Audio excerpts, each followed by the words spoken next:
Olá, alunos queridos do Carioca 2, aqui é a professora Patrícia Uley. Estamos juntos aí mais uma vez nas nossas videoaulas, nas nossas mini videoaulas, para dar continuidade às nossas atividades remotas.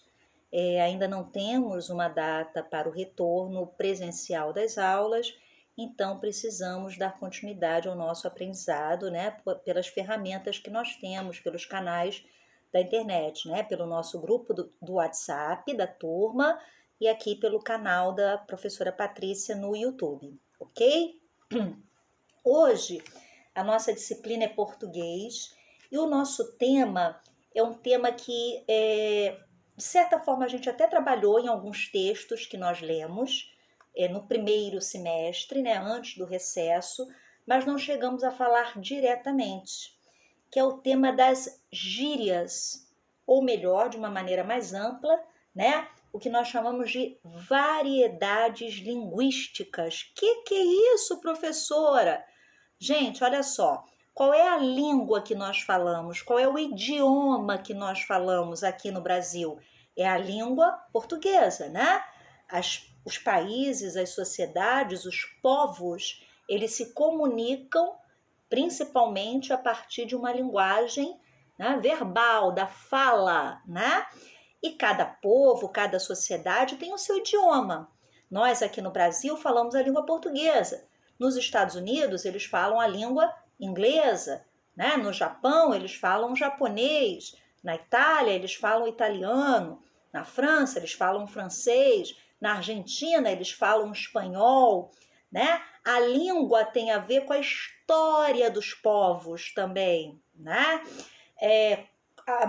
tem a ver com a maneira como aqueles povos, aquelas populações se desenvolveram ao longo do tempo. A gente fala português porque durante muito tempo da nossa história o Brasil não era um país independente, Era um imenso território do outro lado do Oceano Atlântico, que pertencia a um país lá do continente europeu, pequenininho, que era Portugal. Então, nós herdamos, nós acabamos tendo como língua oficial o português. Então, o português é a língua oficial.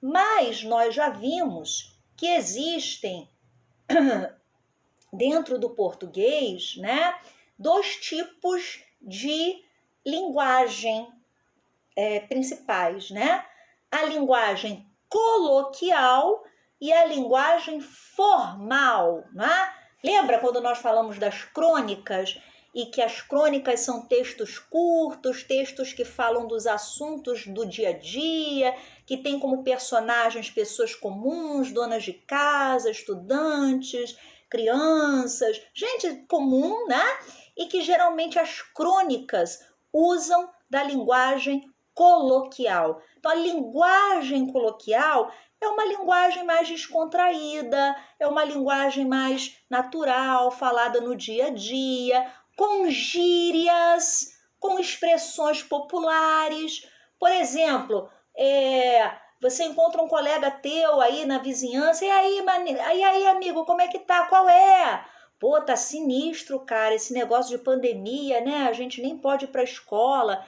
Isso é uma linguagem formal, é uma linguagem usada no dia a dia, Com gírias, com falas populares, falas que as pessoas usam no seu dia a dia, sem se preocupar com as regras gramaticais, com as regras oficiais da língua portuguesa, vamos dizer assim. Agora, se você vai escrever uma redação, se você vai escrever um texto, uma redação para o emprego, Você vai se candidatar a uma vaga de emprego. Aí você tem que fazer uma redação sobre a pandemia do coronavírus. Você não vai poder escrever aquilo como se você estivesse falando com seu vizinho, usando um monte de gírias, qual é, maneiro, sinistro. Não, Porque aí é um texto para trabalho, para uma vaga de emprego. Então, você vai ter que usar a linguagem formal, Que é a linguagem que não usa gírias, que tenta respeitar direitinho ali os padrões, as regras da língua portuguesa, Então, o que seriam as variedades linguísticas?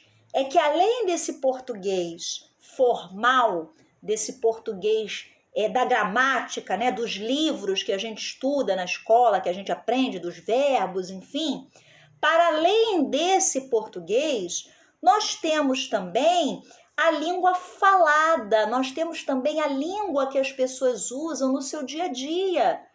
E a língua falada, a fala das pessoas, ela é influenciada por muitos aspectos, né? Por muitos elementos.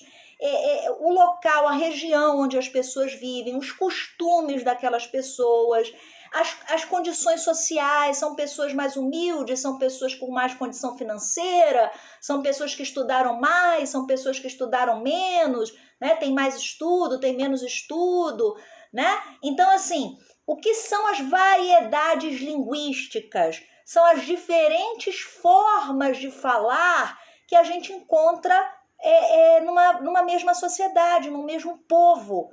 A língua do povo brasileiro é a língua portuguesa, mas a língua portuguesa, né, ela tem variedades linguísticas, ou seja, nas diferentes regiões do Brasil, há modos de falar diferentes, as gírias, as expressões. Aqui no Rio de Janeiro a gente fala maneiro, qual é, sinistro, né? Lá no Rio Grande do Sul o pessoal fala tchê, guri, tu não, né? Tu não vai, né? No Nordeste o pessoal tem aquele jeito, oxente, bichinho, tá retado, né? Ou seja, em cada região do nosso país, as pessoas têm maneiras de falar diferentes.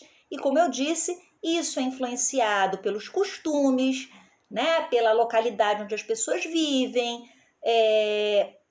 pela condição social, né, se são pessoas com instrução, que puderam estudar, pessoas mais humildes, né, tem vários elementos que influenciam na forma de falar. Se são pessoas mais jovens, geralmente pessoas mais jovens falam de uma forma mais descontraída, mais animada, usam mais gírias.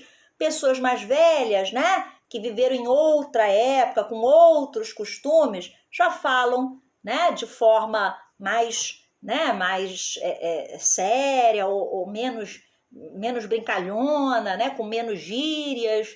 Então, mesmo que todos nós falamos a língua portuguesa, né, mesmo que todos nós falemos, melhor dizendo, a língua portuguesa, essa nossa língua ela apresenta variações na maneira de ser falada, na comunicação oral, que nós chamamos de variedades linguísticas. Um exemplo até que é dado, né? Esse material aqui, que eu vou postar no nosso grupo do WhatsApp e que faz parte ainda da nossa primeira apostila acadêmica, né? O nosso primeiro material acadêmico ainda do primeiro semestre, né? Aqui eles dão um exemplo, por exemplo, do pãozinho, que é esse pãozinho aqui, né? Que é o pãozinho de sal. A gente chama aqui no Rio de pãozinho de sal, ou pãozinho francês, né? Pão francês, não é? Mas tem lugares do Brasil que é chamado de cacetinho, né? Carequinha, em alguns lugares é chamado de pão carioquinha. No Ceará, por exemplo, esse pão que a gente chama de pão de sal ou pão francês é chamado de carioquinha. Então, assim, em cada lugar ele recebe um nome. Por quê? Porque a fala das pessoas é influenciada pelos costumes, pela região em que elas vivem, né? Por serem mais jovens ou mais velhas. Quer ver um outro exemplo? Olha só, é a mandioca, a raiz da mandioca, né? A mandioca, que é aquela raiz que tem a casca marronzinha e por dentro ela é clarinha. Aqui no Rio de Janeiro a gente chama de aipim, né? Lá no Nordeste, por exemplo, em Pernambuco, né? Na Bahia, o pessoal chama de macaxeira, né? Então, os nomes variam, mas é o mesmo alimento, mas a maneira de falar é de acordo com os costumes, né? De cada lugar. Por exemplo, olha esse quadro aqui. Esse quadro, ele mostra as gírias. O que são gírias? As gírias também fazem parte dessas variações linguísticas, desses diferentes modos de falar. As gírias são palavras coloquiais, né? Ou seja, palavras criadas, né? Inventadas, muitas vezes usadas